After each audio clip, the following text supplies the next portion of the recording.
Printemps 1957. La guerre d'Algérie entre dans sa 3e année. En Suisse, la cause algérienne ne fait guère recette, opinion publique et sphère gouvernementale confondues. C'est dans ce contexte qu'une sombre affaire, comme les aiment les journaux à sensation, vient secouer le landerneau politique helvétique. Le procureur général de la Confédération s'est suicidé. Ce magistrat s'est fourvoyé dans une histoire de basse police. Il a couvert son subordonné, l'inspecteur Max Ulrich. Ulrich a mis sur table d'écoute la légation égyptienne et transmis à un colonel Barbouze français des informations concernant le FLN. Épicentre du drame, l'ambassade de France à Berne. Dans le rôle de l'honorable correspondant, Marcel Mercier, faux attaché commercial et vrai colonel des services secrets français. À propos du procureur, il a dit simplement ceci un jour. J'ai ferré une très grosse pièce. J'ai ferré une très grosse pièce. C'est un gros poisson, quoi. Un gros poisson. Mercier a raison. Le procureur du Bois est un gros poisson. Ce n'est pas tous les jours qu'on manipule un magistrat de ce rang. Malheureusement, il s'est trop vanté. On va découvrir le poteau rose grâce à une ancienne secrétaire du général de Gaulle, Elisabeth de Miribel, attachée de presse à l'ambassade.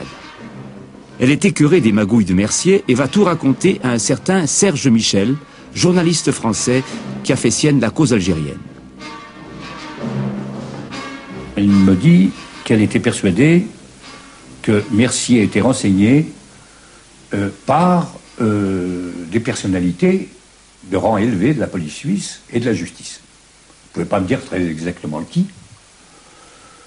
Dans une première rencontre, je l'ai revu plusieurs fois, et elle a vérifié elle-même dans le bureau de Mercier. Et là, elle a acquis la certitude qu'il était en contact avec René Dubois et qu'il s'agissait de récupérer les écoutes de certaines ambassades qui étaient en contact à Berne avec le FLN. Ce fameux Mercier, l'historien Henri Guillemin l'a souvent côtoyé lorsqu'il était lui-même conseiller culturel auprès de l'ambassade. Il nous en brosse un portrait peu flatteur. C'était un homme d'une jovialité permanente. Il était survolté, il était très content de lui-même et d'une vulgarité accablante.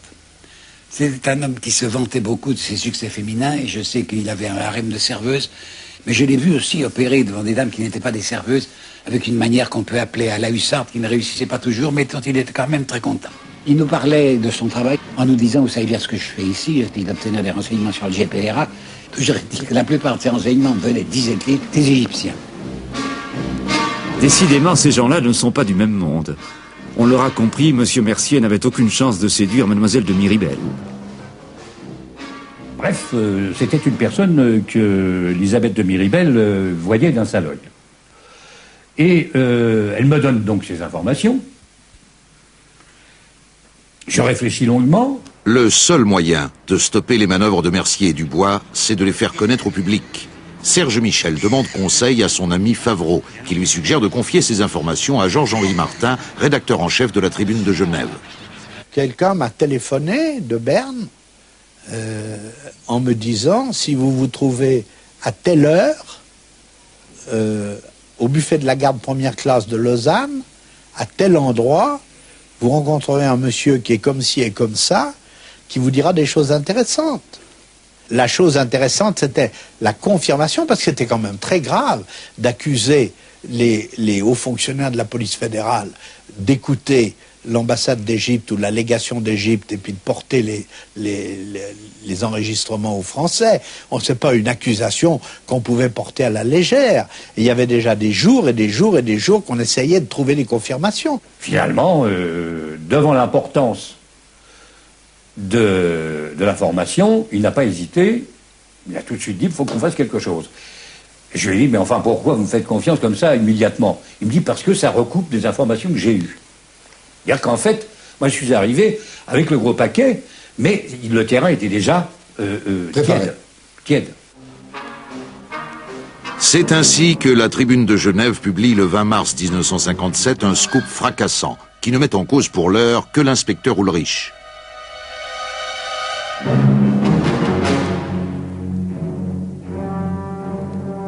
3 jours plus tard, le procureur général Dubois, accablé par les révélations que Mercier fait spontanément à la police, va se donner la mort. On a vu en lui, à tort ou à raison, un personnage porté au pinacle, puisqu'il était devenu procureur général de la Confédération, peut-être un peu naïf, et que les Français invitaient à venir à Paris ou à faire des gueuletons. Ça n'allait pas plus loin. On ne considérait pas que c'était un grand drame. Ce dont on ne s'est pas rendu compte, c'est qu'il n'avait pas les nerfs solides. Et évidemment, un procureur général, on pensait que ça avait les nerfs solides. Et quand il s'est suicidé, tout le monde était navré. C'était pas particulièrement nous, on ne se considérait pas comme responsable. L'ambassadeur disait c'est une sale histoire, je suis bien heureux d'avoir regardé, d'avoir mis à l'extérieur de moi, enfin d'avoir rien qui puisse me mêler au comportement de M. Mercier. Il y a eu un discrédit qui a pesé sur l'ambassade. Oui. Hein. Sur l'ambassade, malheureusement, oui, parce qu'on croyait, on se figurait à l'extérieur, on se disait c'est un membre de l'ambassade, c'est pas vrai, c'est un membre du consulat, c'est tout à fait différent. Hein. Par la suite, j'ai été étonné qu'on ne fasse pas de film sur cette affaire, parce que c'est une affaire beaucoup plus complète. C'est une histoire où il y a une histoire d'amour à l'intérieur, il y a une histoire d'amour, il y a une histoire de jalousie, il y a des histoires extraordinaires. Après cet exploit, Mercier quitte Berne sans demander son reste. L'inspecteur Ulrich, lui, écopera de 2 ans et demi de prison. Si cette affaire nous a paru digne d'être évoquée aujourd'hui, c'est qu'elle provoqua à l'époque un changement d'attitude de la part de nos autorités. La cause de l'indépendance algérienne va être prise au sérieux désormais. Cela est très important pour la suite de notre histoire. Les années passent, la guerre s'intensifie.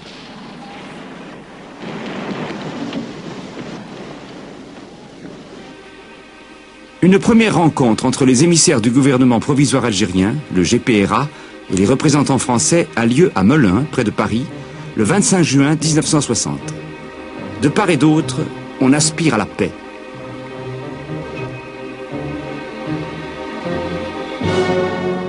C'est l'échec. Cette tentative d'arrêter le conflit est prématurée. Et pendant qu'il y a cette négociation, De Gaulle mène une négociation parallèle, je dirais même secrète, parce que la plupart des membres de son gouvernement l'ignorent, où il reçoit des combattants de l'intérieur, de la Wilaya 4, dans son bureau en grand uniforme. Donc autrement dit, comment voulez-vous que les Algériens ne soient pas méfiants au niveau de la négociation, d'autant plus que cette négociation directe de Gaulle, l'initiative personnelle de Gaulle va très mal tourner, puisque ceux qui sont venus à Paris pour le rencontrer vont être liquidés, qu'il va y avoir une terrible réaction algérienne sur le terrain, et qu'à partir de ce moment-là aussi, l'exigence du terrain neutre est impérative. Il n'est plus possible de se passer d'un terrain neutre et d'un intermédiaire. L'intermédiaire sera un diplomate suisse, Olivier Long, qui porte déjà 2 casquettes, celle de délégué du Conseil fédéral aux accords commerciaux à Berne et celle de chef de la délégation suisse auprès de l'AELE, la zone de libre-échange, à Genève. Il est abordé un beau jour de décembre 1960 par un avocat genevois qui lui déclare « Mon collègue et ami Nicolet connaît un personnage important du FLN et il aimerait en parler avec un Suisse proche des milieux officiels. J'ai demandé au chef du département politique fédéral, le conseil fédéral Max Petitpierre, de me recevoir et je suis allé à Berne lui dire voilà ce qui m'arrive. Est-ce que vous voyez inconvénient à ce que je rencontre cet émissaire du GPRA, à titre personnel évidemment. Et M. Petitpierre m'a dit immédiatement, oui, il faut le faire. L'Algérien Tayeb Boularouf, c'est de lui qu'il s'agit, va donc rencontrer le Suisse Olivier Long en terrain neutre. Monsieur Long me demandait si, derrière moi, il n'y avait pas moins que Ferhat Abbas. Évidemment, on ne pouvait pas s'engager en discutant avec un homme qu'on ne connaît pas, et il fallait quand même des garanties. J'ai répondu qu'il y avait avec moi et derrière moi toute la révolution algérienne, Alors, ma première question, je lui ai dit, mais écoutez, pourquoi la Suisse? Il y en a tant d'autres. Il m'a dit que le GPRA avait délibéré longuement et était arrivé à la conclusion que, à leurs yeux, la Suisse était le seul pays, parce qu'il était totalement indépendant et neutre, auquel ils pouvaient confier cette tentative. Tentative d'autant plus urgente que le bilan s'alourdit jour après jour. L'armée française n'est pas loin de l'emporter sur le terrain. Le FLN a tout intérêt à gagner la bataille diplomatique qui s'annonce.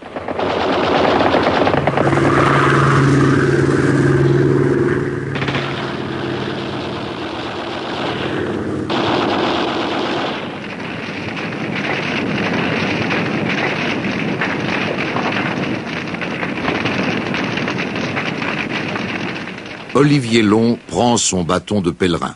Il part discrètement pour Paris retrouver un ami de longue date, Louis Jox, qui vient d'être nommé par De Gaulle ministre d'État chargé des affaires algériennes. Jox lui réserve un accueil chaleureux en lui disant « Venant de vous, que je connais depuis assez longtemps, j'estime que cette fois-ci, c'est important, c'est sérieux.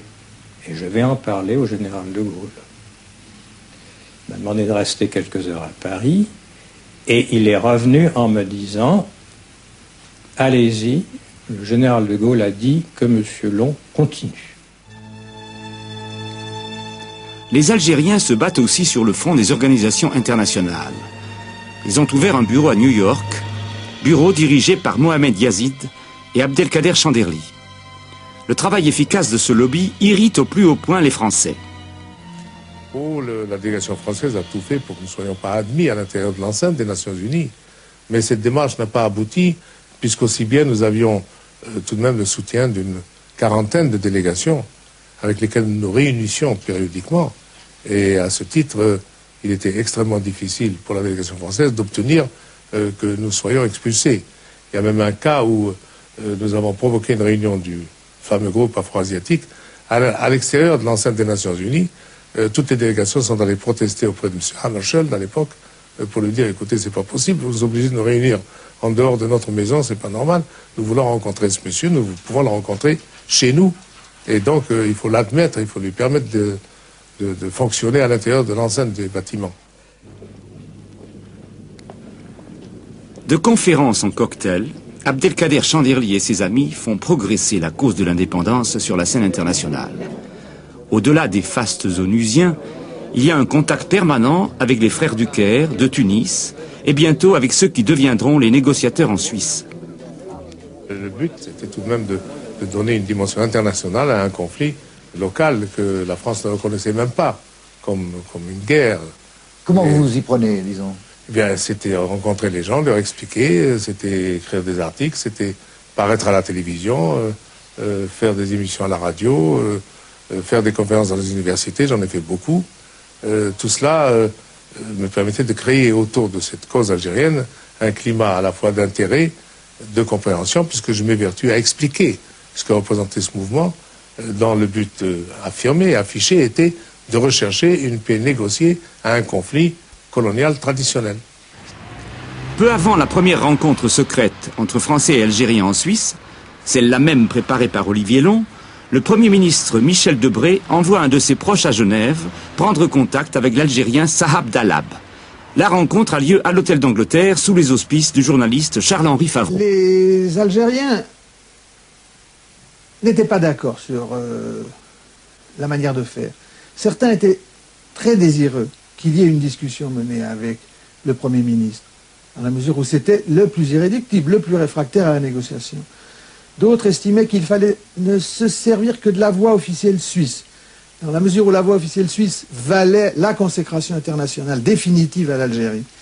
Alors, pour que précisément l'autre voie ne soit plus maintenue ouverte, même en Suisse, entendons-nous bien, même en Suisse, M. Debré négociait en Suisse. Alors, on a demandé, on m'a demandé à moi, de révéler ces contacts. Il suffisait de dire qu'ils avaient lieu pour que cette voie soit les Algériens. Les Algériens. Et j'ai estimé aussi que c'était me mettre en porte-à-faux vis-à-vis du gouvernement suisse. Donc j'ai accepté pour une fois, effectivement, de révéler ceci. C'est-à-dire que je ne l'ai pas fait moi-même dans un de mes articles, et je l'ai dit une fois pour toutes à un confrère à Paris, à la demande des Algériens. Je le reconnais. C'est un fait historique maintenant. Mais ce qui me paraît très très important, je l'ai fait la mort dans l'âme, parce que j'étais convaincu que la négociation annoncée de manière publique, précipitée, à la façon qu'avait M. Petit-Pierre de vouloir en finir, parce que M. Petit-Pierre étant partant, voulait absolument partir avec une négociation réussie, et c'était un patatras épouvantable. On peut se demander si Debré n'a pas tenté de saboter la négociation voulue par De Gaulle en organisant la rencontre de l'Hôtel d'Angleterre. L'affaire ayant fait long feu, la vraie négociation secrète peut commencer. Les premiers contacts ont lieu à Lucerne, le 20 février 1961. Côté français, Georges Pompidou, encore inconnu, un ami du général, assisté du diplomate Bruno Deleuze. Ils ont en face d'eux un avocat, Mohamed Boumengel et Tayyab Boularouf, que nous avons déjà rencontrés. L'atmosphère, on s'en doute, n'est pas franchement détendue. Et la séance a été difficile, très difficile. Très difficile. M. Pompidou a exposé à ses interlocuteurs les grandes lignes de la politique du général à l'égard de l'Algérie. Et M. Boumengel, qui est un avocat, et qui était un grand avocat, a pris la parole et pendant une demi-heure, même plus d'une demi-heure, a prononcé un réquisitoire extraordinairement violent contre la France. Terminant, ce que je reprochais à la France, c'est de nous avoir volé notre âme. Et la preuve en est, c'est que, du fait des Français, je n'ai pas pu apprendre la langue de mon pays, l'arabe. Un moment de silence s'est imposé à ce moment-là, et M. Pompidou a pris la parole pour dire, écoutez, si vraiment c'est dans cette atmosphère-là que les conversations se déroulent, est-ce que cela ne nous conduit pas totalement à l'impasse? Il faut que nous réfléchissions là-dessus, et je vous demande de réfléchir. Et Boumengel n'a pas repris la parole. 30 secondes se sont écoulées, 1 minute et demie, 2 minutes, 3 minutes. Je regardais ma montre, car je pensais bien qu'un incident de cette nature surviendrait. Et au bout de 3 minutes, j'ai pris la parole et j'ai dit, M. Boumengel, je comprends votre sentiment, mais je pense que vous l'avez exprimé de façon qui dépasse votre pensée, car la violence de cette expression fait que nous aboutissons à une impasse, c'est évident, et est-ce que vraiment c'est ce que vous souhaitez?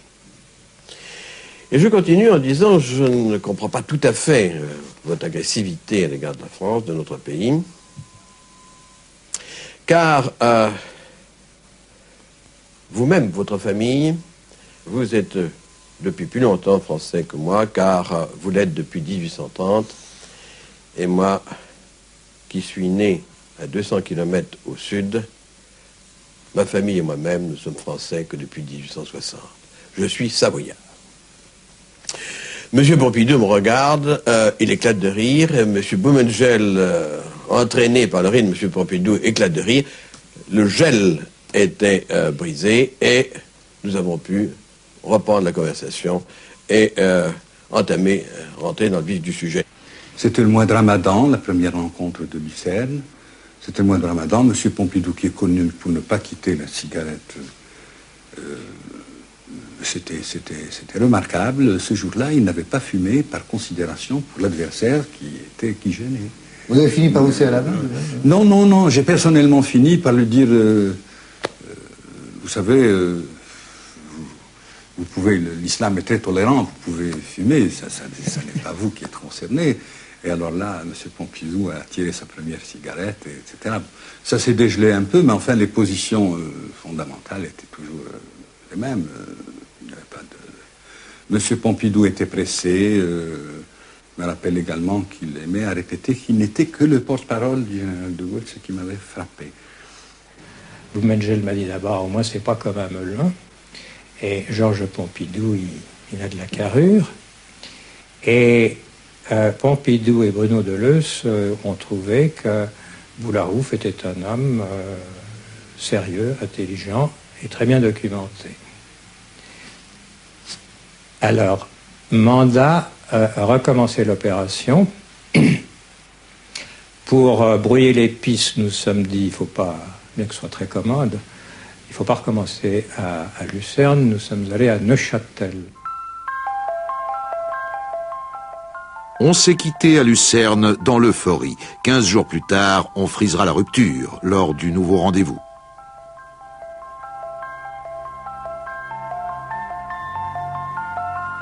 Le moment est venu d'aborder les questions de fond. C'est au cours de du deuxième entretien avec M. Pompidou que le mot indépendance a été cité en disant que le général de Gaulle n'a pas peur du mot indépendance. Vous avez pu penser qu'on aboutirait à quelque chose lors de ces premières rencontres? Oui. Oui, sans quoi nous ne serions pas retournés. C'est ça. Nous savions donc que les Français avaient des positions, je vous dis, très générales, mais il y avait des problèmes, par exemple, desquels ils n'ont pas parlé, et que nous avons soulevés, par exemple, celui du Sahara.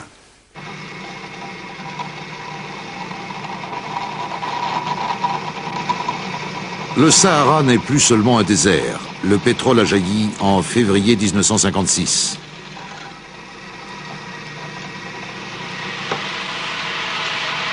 Ce nouvel enjeu économique va sérieusement compliquer les négociations.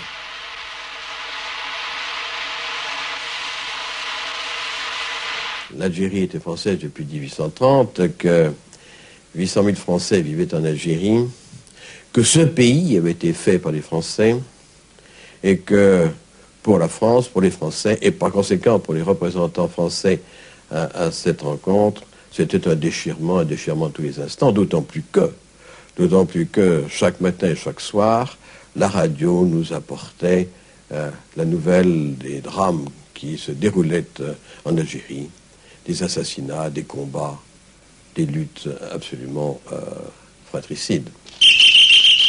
Il y a les victimes directes du conflit, soldats français et fédayines, mais aussi celles du terrorisme. Attentats algériens et surtout actions désespérées de l'OAS, l'organisation armée secrète constituée en février 1961. À Genève, Olivier Long connaît un moment de découragement. Comment sortir de l'impasse de Neuchâtel? J'ai tout de suite téléphoné à Louis Janx en lui disant que je voulais le voir. Je suis allé le voir et je lui ai dit, écoutez, moi je me trouve devant une situation qui n'est pas claire, qui me paraît dangereuse. Et alors l'affaire a été reprise et puis ils ont recommencé à procéder à des échanges de vues, si bien que l'idée d'une rencontre publique, d'une conférence publique, a fait son chemin. En mars, on apprend qu'une conférence franco-algérienne va se tenir à Évian. L'OAS réagit en assassinant à coups de bombe Camille Blanc, le maire de la ville.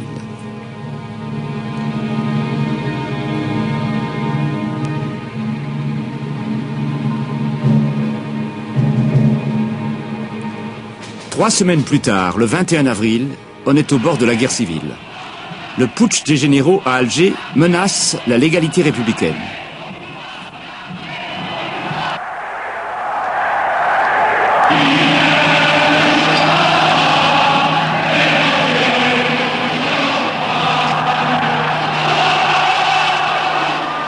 Un pouvoir insurrectionnel s'est établi en Algérie par un prononciamento militaire.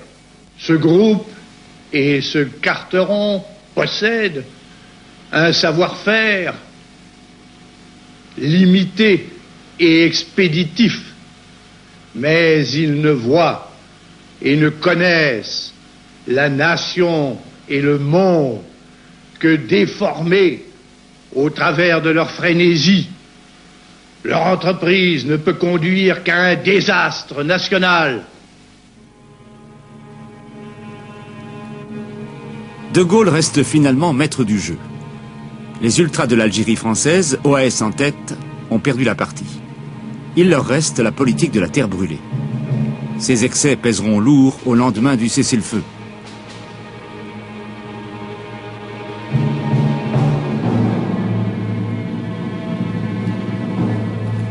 Après l'échec du putsch, bon nombre d'officiers français rejoignent l'OAS. Parmi eux, le capitaine parachutiste Pierre Sergent, aujourd'hui député et membre du Front National de Jean-Marie Le Pen.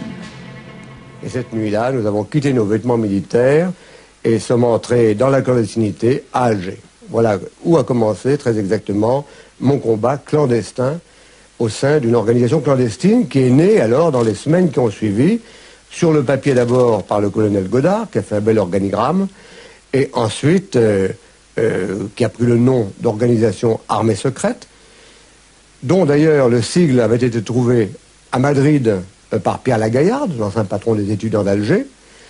Et mon combat, que j'ai mené en métropole, consistait essentiellement, au niveau de l'OAS, à faire de la communauté des Français d'Algérie, comprenant les Européens et les Algériens favorables à la France, de leur donner une possibilité d'être à la table des négociations aussi bien que le FLN. Et à cette époque-là, je crois qu'un gouvernement français aurait très bien pu dire, bon, puisque c'est ça, nous allons prendre des représentants de l'OAS pour également les mettre autour d'une table et discuter de l'avenir de l'Algérie. C'était ça le but politique intelligent de l'OAS. Pierre Sergent, devenu chef d'état-major de l'OAS en métropole, est condamné à mort par contumace. Il se réfugie en Suisse avec sa famille, voyage dans toute l'Europe sous les identités les plus diverses.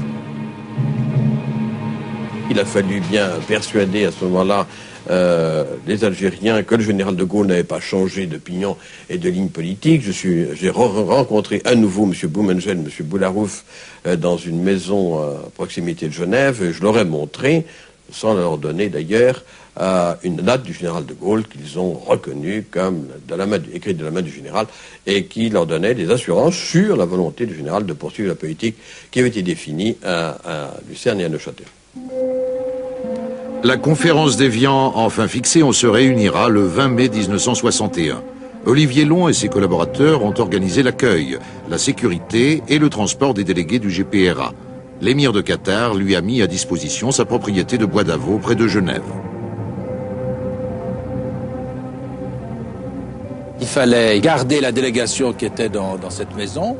Et tous les matins, il fallait s'assurer qu'elle puisse regagner Évian, où les négociations avaient lieu. Oui, parce que l'hélicoptère venait jusqu'ici. L'hélicoptère venait devant. Nous nous occupions que du périmètre de la propriété. Il n'y a pas eu de pépins? Non, il n'y a pas eu de pépins sérieux, il y a eu des pépins amusants. On peut bien s'imaginer la nuit, tout était évidemment éclairé, ça faisait un immense quadrilatère éclairé. Mais néanmoins, il y avait des trous d'ombre et on a tué, je crois, un soir, un hibou.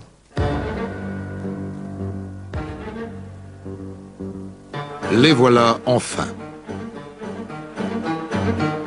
À leur tête, Krim Belkacem.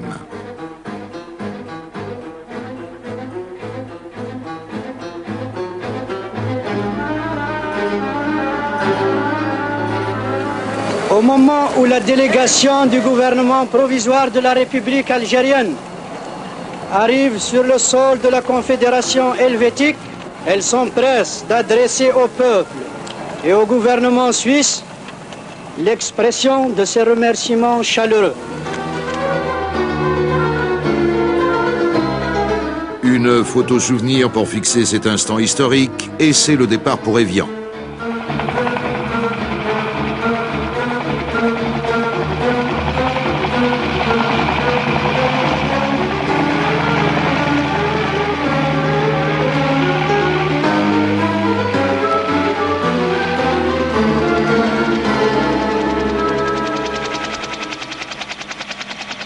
C'est l'hôtel du Parc à Évian qui abritera les pourparlers. Aujourd'hui, 20 mai, les négociations franco-algériennes ont commencé.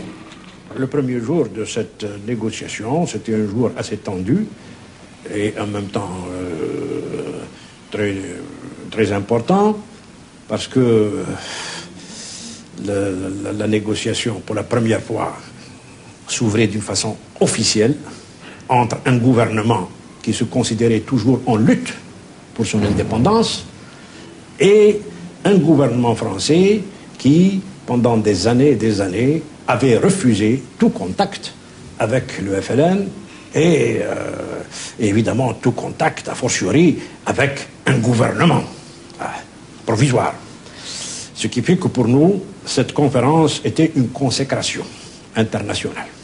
Mais au départ, n'est-ce pas, les Algériens ne savaient pas très bien ce qu'ils voulaient. Ils voulaient l'indépendance, ils voulaient tout, mais sans comprendre les difficultés de cette indépendance, sans savoir s'ils acceptaient que les Français restent en Algérie, sans savoir s'ils acceptaient que l'armée française resterait pendant quelque temps en Algérie, quels étaient les droits dont bénéficieraient les Français qui resteraient en Algérie, quelles seraient même les frontières de la négociation, est-ce que le Sahara serait inclus? Bien évidemment, ils le demandaient, mais est-ce qu'ils seraient prêts à admettre une solution provisoire, transitoire, intermédiaire pour le Sahara? Tout ceci, ils ne le savaient pas. Ils sont venus en disant, bon, le Sahara est une question à part, qu'il faudrait mettre en commission, et puis nous continuons à traiter les autres problèmes, etc. etc.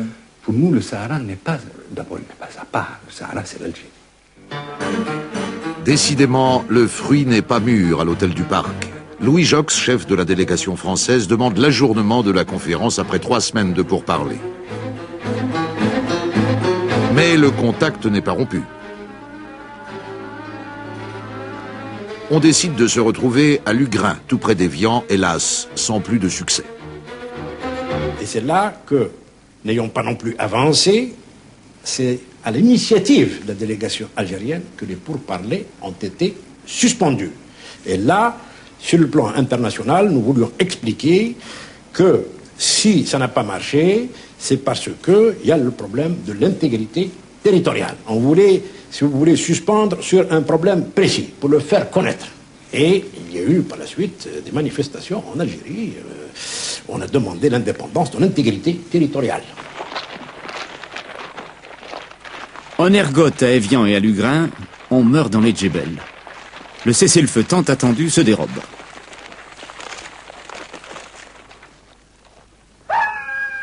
Chaque heure, chaque jour que gaspillent les négociateurs allonge la liste des victimes.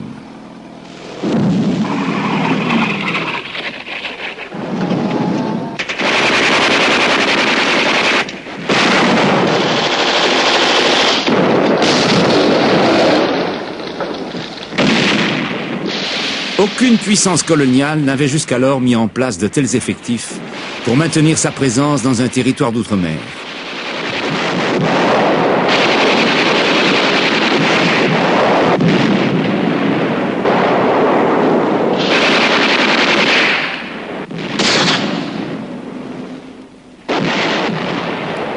Le GPRA le sait bien, les adversaires sont condamnés à se retrouver autour d'une table de négociation. Le 23 décembre 1961, j'ai retrouvé M.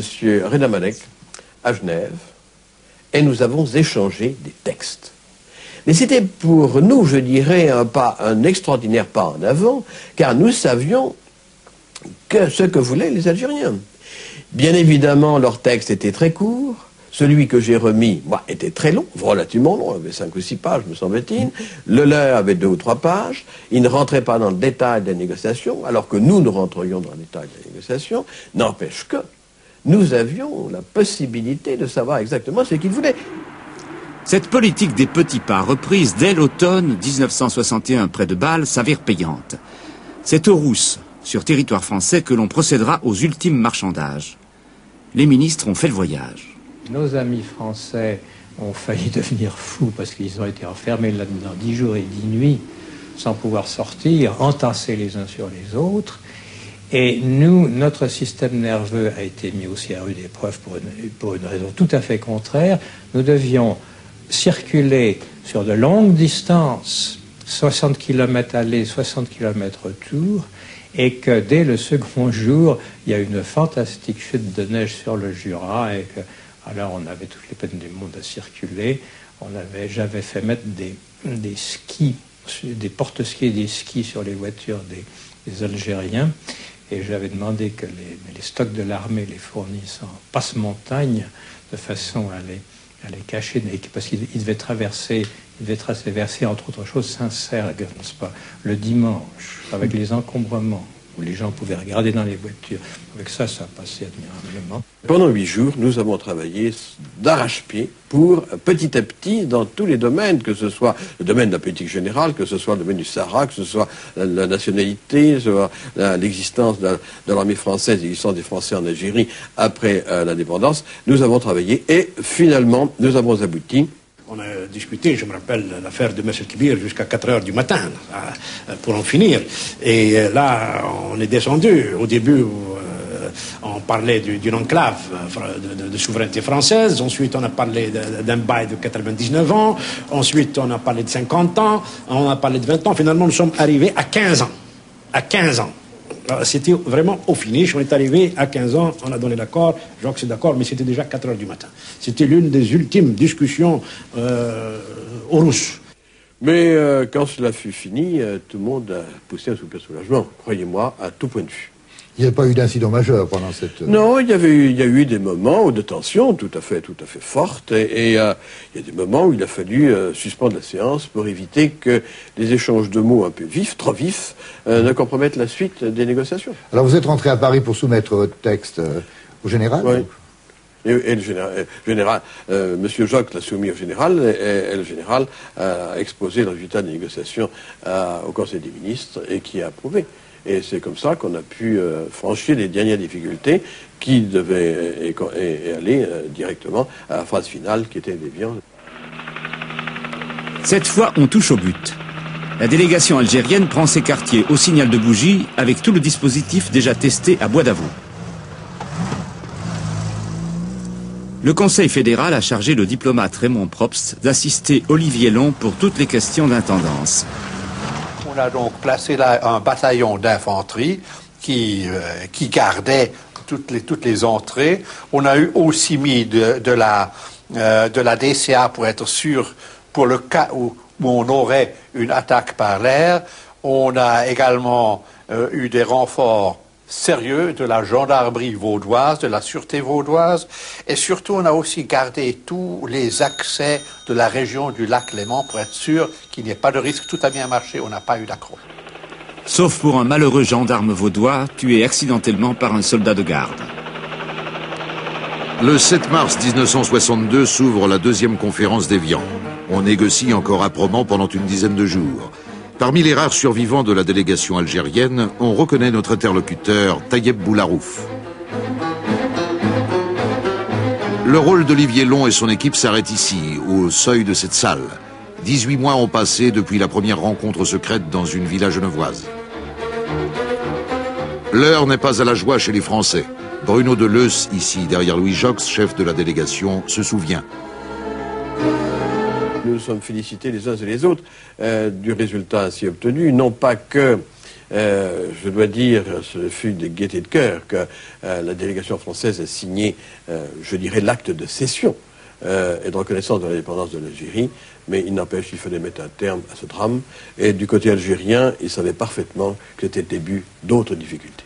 Dites-moi, quand vous êtes sorti de... Alors là, nous nous sommes serrés la main à la fin. Oui, c'est la moindre des choses, mais quand vous êtes sorti après la signature, quelle a été votre réaction? Quel a été votre sentiment, vous et à vos camarades? La guerre était finie, tout le monde était content, il n'y a pas de doute. Nos amis suisses aussi étaient un ouf, n'est-ce pas, extraordinaire. On avait réussi quelque chose d'extraordinaire. C'était deux positions diamétralement opposées, arriver, n'est-ce pas, par cette patience à nous mettre ensemble et arriver à un accord, à la paix. C'était l'euphorie. Saad Dalab, le plus expansif, le saharien, quand je suis arrivé là, mais il m'a dit « Alors, vous l'avez, votre cessez-le-feu » Le 19 mars 1962, à midi, les hostilités cessent.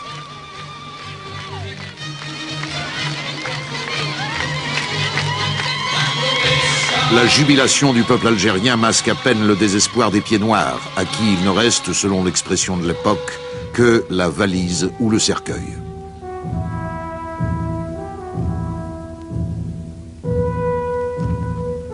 L'OAS va tenter dès ce jour de déclencher une véritable guerre civile, ici même en Algérie, mais aussi en France.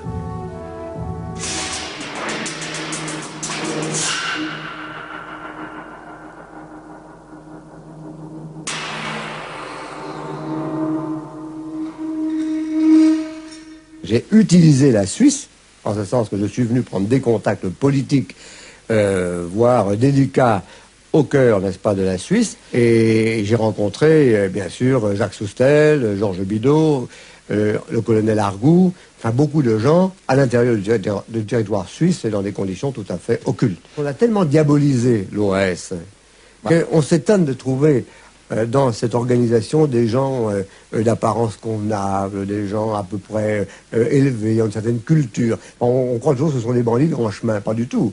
Il y avait des gens de très haute qualité, et je peux vous dire que dans ces réseaux, parmi les gens connus, il y avait Michel Poniatowski. Et c'est grâce à Michel Poniatowski, qui était avec M. Giscard d'Estaing, que j'avais, n'est-ce pas, le compte-rendu du Conseil des ministres qui se passait à Paris. Ce qui a d'ailleurs fait de grosses histoires avec le général de Gaulle à l'époque. C'est vous montrer, n'est-ce pas, l'ampleur de nos amitiés qui allaient non seulement dans l'administration civile, mais bien entendu dans la police. Vous avez parlé de diabolisation de l'OAS. Effectivement, dans l'opinion publique, l'OAS souffrait d'un discrédit qui était celui des attentats ou certains particulièrement horribles qui ont été commis, comme au Val-de-Grâce, comme ça. Oui, mais voyez-vous, je crois qu'il faut que, pour bien comprendre la mentalité de l'époque, car il faut revenir dans le contexte de l'époque, lorsque vous êtes dans un cul-de-sac et que vous voyez arriver quelque chose de très fort contre vous, vous tapez de tous les côtés. Même si vous donnez des coups bas. Et les femmes qui risquent le viol savent bien ce qu'elles font, ce qu'elles doivent faire, si elles veulent avoir une chance de s'en sortir. C'est ça l'OAS. Le combat d'une minorité, tout à fait minoritaire par rapport à l'État français, à son armée, à sa police, à son administration. Donc une minorité qui se défend. Et demander à toutes les minorités du monde, quand elles sont acculées dans un fond de cul-de-sac, qu'est-ce qu'elles font? Eh bien on se bat. Avec ses poings, avec ses ongles, et ça fait mal. Et les coups portés ne sont pas toujours des coups très élégants. On ne compte plus les attentats contre De Gaulle. Au Mont-Faron, près de Toulon, une bombe télécommandée placée dans cette jarre devait exploser au passage du général. C'était l'œuvre de l'ancien légionnaire suisse Serge Lehmann de Valorbe.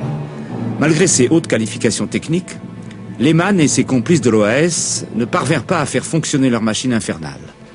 Replié en Suisse, Lehmann se vanta de son exploit dans 3 interviews publiées par Blick en mai 1965. Nous avons fait la part belle dans notre première émission à ceux qui ont soutenu la cause algérienne. Laissons la parole à ceux, moins nombreux, qui ont aidé les partisans de l'Algérie française. L'ancien président du Conseil, Georges Bidault, en fuite, arrive un beau jour épuisé chez Béatrice Monfrény, en compagnie d'un curieux personnage. Il était très défait. Même le marsouin, enfin l'accompagnateur, qui était un capitaine, qui était un énarque, qui avait fait l'école coloniale, mais qui était un tueur de l'OAS, enfin, que Bidault n'appréciait pas beaucoup, qui était condamné à mort 3 fois. Je l'appréciais beaucoup, Bidault ne l'appréciait pas, mais c'était le genre légionnaire, un modèle que nous ne connaissions pas en Suisse. Et qui avait un langage un peu de corne-garde, qui choquait beaucoup Bidault, qui nous amusait. Vous savez, les passeports, je sais très bien comment on les fait, maintenant. Ah bon? Vous avez fait des faux passeports? Ah, j'ai vu faire des... Vous comprenez, le Achard, le marsouin, était préfet de Salon. Il savait faire des passeports. On fait un seau mouillé avec une pomme de terre. Oui. J'avais une collection de faux passeports chez moi. Et Bidault, on lui a demandé ce qu'il voulait être, ce qu'il fallait marquer comme métier. Et c'est un passeport belge, je crois. Alors il a dit métier archiviste. Puis après, il a fallu changer de passeport, parce qu'il a dit non, archiviste, ça va lui faire penser à activiste. Alors on a mis professeur. Hein. Il a fallu changer. Il était au fond, au départ. Il est resté combien de temps, M. Bidault? 6 semaines, 5 semaines et demie. Et par la suite, la police fédérale ou la police cantonale ne vous ont pas fait d'ennui ou posé de questions? Pas du tout. D'abord, ils étaient censés ne pas savoir. Moi, j'ai l'impression qu'ils ne voulaient pas savoir. Vous regrettez cette période, disons, un peu activiste que vous avez eue? Cette période était passionnante. Cette période de Bidault chez moi était passionnante. Nous avons été épuisés, mais nous l'avons regretté. Après son départ. Je vois une très très belle photo de Mussolini. Est-ce que c'est un souvenir qui vous est proche? Vous avez connu le doute chez vous-même ou votre mari? Mon mari, comme enfant, c'était un malade de mon beau-père. Ah oui, qui était médecin lui-même. Hein. Qui était vénérologue. Ah oui. C'est une autographe personnelle du Duce, là, je crois. Ah oui, oui, oui. Mais il n'a pas mis à son médecin parce que... Et Boninsegni était... Moi, j'ai fait du droit, et Boninsegni était mon professeur de droit, et maintenant, on fait des histoires pour ce doctorat honoris causa qu'on a donné à Mussolini, qu'il méritait. On a fait passer en Suisse des gens, j'ai participé directement à cela, j'ai logé des gens en Valais, dans des stations en plaine, on a logé des gens dans la région de Montreux, on a logé en Suisse allemande, etc. Et c'était des gens qui étaient menacés, alors même que ce n'étaient pas des tueurs. Car il fallait bien considérer que dans l'OAS, il y avait aussi des extrémistes, et il y avait des commandos qui étaient de vrais tueurs, et qui ont même échappé aux généraux à un moment donné. André Louisier, directeur du Nouvelliste Feuille d'Avis du Valais, fait état de motifs personnels pour expliquer son soutien à l'OAS. Je me suis engagé du côté de ce qu'on a appelé l'Algérie française, mais de ce qu'on appelait entre pieds noirs l'Algérie intégrée. C'était déjà une nuance importante. C'est à la fois comme journaliste et puis comme parent de bien des gens là-bas, puisque ma mère, de La Roche-sur-Foron d'origine, avait une partie de sa parenté en Algérie, et elle-même ayant été, bien entendu, en Algérie. Vous avez donc épousé les thèses de ce qu'on appelle l'Algérie française à l'époque. Oui, mais nous savions déjà très bien ce que nous disions à l'époque. C'est-à-dire qu'il y avait une confrontation entre la métropole et l'Algérie. Les vrais pieds noirs, c'est-à-dire non pas les colons qui se remplissaient les poches en Algérie, ceux qui étaient là depuis le siècle passé, depuis le milieu du siècle passé, et c'est le cas de mon arrière-arrière-grand-père, eh bien, ces gens-là appelaient l'Algérie intégrée. C'est-à-dire qu'ils savaient qu'avec le temps, il fallait se séparer de la métropole et constituer une Algérie autonome, mais avec les chrétiens et les musulmans.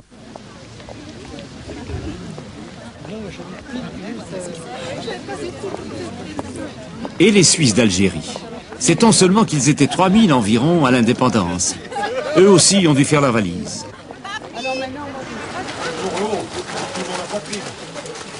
Chaque année, ils se retrouvent nombreux autour d'un méchoui.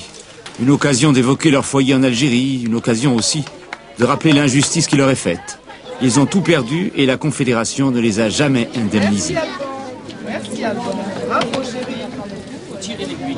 Je suis parti le 17 juillet, du jour au lendemain. Pourquoi? Parce que j'avais pas envie de me faire zigouiller. Vous croyez vraiment qu'ils avaient... Ils m'ont mis contre un mur, à Babel-Oued. Racontez-nous ça. Un jour, j'allais déménager les meubles de mon patron, qui avait un bureau à Babel-Oued. Puis avant de remonter dans les staffettes, il y a une patrouille qui m'a mis contre un mur. Alors j'ai dit, vous êtes... C'était des militaires? Des militaires FELAGA, quoi, FLN. Comme le quartier, c'était un quartier où il ne fallait pas trop y aller. Alors bon, j'ai sorti un papier que le consulat m'avait donné. C'était un papier qui était écrit en arabe et en français. Lettre de protection, oui. Lettre de protection, oui. Je leur ai montré ça, alors ils m'ont dit, bon, mais dégage en vitesse, tu as de la chance. Alors, le lendemain, je prenais le bateau et je partais. Vous êtes parti avec quoi? Avec une valise. Quelle était votre situation là-bas? Eh bien, j'avais une agence de voyage, j'avais ma maison et l'hôtel suisse à Alger. Vous étiez heureux là-bas? Très heureux, très heureux. Et dites-moi, quel était, disons, comment ça s'est passé, votre départ d'Algérie? Eh bien, mon départ d'Algérie, comme je ne voulais pas partir, je suis resté 8 ans encore. Après l'indépendance? Oui. Alors, on m'avait dit à l'ambassade suisse, on m'avait dit d'algérianiser un peu mes affaires, de prendre des associés algériens, ce que j'ai fait. Alors, dans une assemblée, ils ont été voir le commissaire en disant que je les avais agressés. Donc, on voulait me mettre en prison, soit disant que j'avais agressé mes associés, qui étaient des malabars. J'aurais jamais même pensé à faire une chose pareille. Des gens du métier des gens... Non, mais j'avais pris ça parce qu'on me les avait conseillés. Et par des relations que j'avais, j'ai pu partir d'Algérie. Mais ça s'est passé dans quelles circonstances? Vous avez tout de même pu prendre vos affaires? Une valise. Vous-même, vous n'êtes jamais retourné depuis lors? Je n'y retournerai jamais. N'y retournerai jamais. Vous avez tout perdu là-bas, là? Tout perdu. Et vous n'avez pas été naturellement... Et tous les biens de mon père et de ma mère qui avaient travaillé pendant toute une existence, tout ça, c'est resté là-bas. Et lorsque je suis arrivé ici, je suis à la Berne, on m'a dit, mais soyez tranquille, vous serez indemnisé, voyez-vous. En Égypte, tout le monde était indemnisé, en Tunisie aussi, alors vous, il faut attendre. Vous avez attendu 25 ans, et puis maintenant, on commence à s'inquiéter parce que ma mère est morte, enfin, pas mal de gens sont morts. Un espoir de vous voir indemnisé un jour ou l'autre? Eh bien...